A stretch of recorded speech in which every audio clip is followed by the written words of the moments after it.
bottom line is this is the best opportunity we've had to resolve the Iranian issue diplomatically, certainly since President Obama came to office, and probably since the beginning of the Iraq War.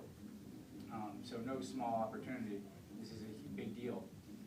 This is probably the biggest thing that President Obama will do in his second term on foreign policy. This is healthcare for us, just to put it in context.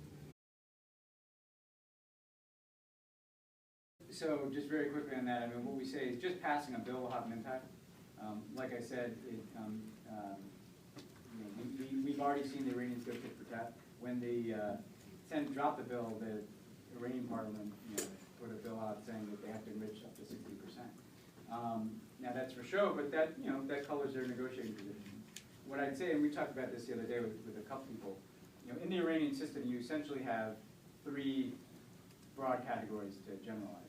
You've got people who I think legitimately want to do a negotiation that I don't know if they're called moderates, but there are certainly people who on their scale are serious about a deal. Then you've got hardliners who don't want to deal at all and feel threatened by what's going on.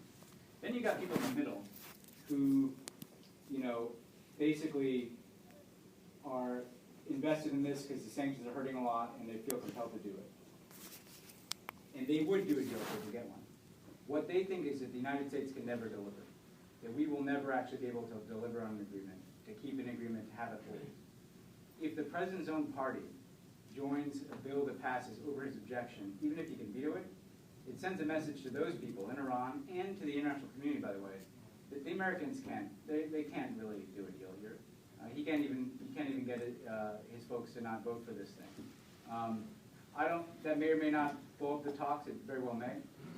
But at the very least, I think it causes huge problems because it looks like we'll never be able to hold a deal. And we're already kind of thinking through how do we structure a deal so that we don't necessarily require legislative action right away. And there are ways to do that.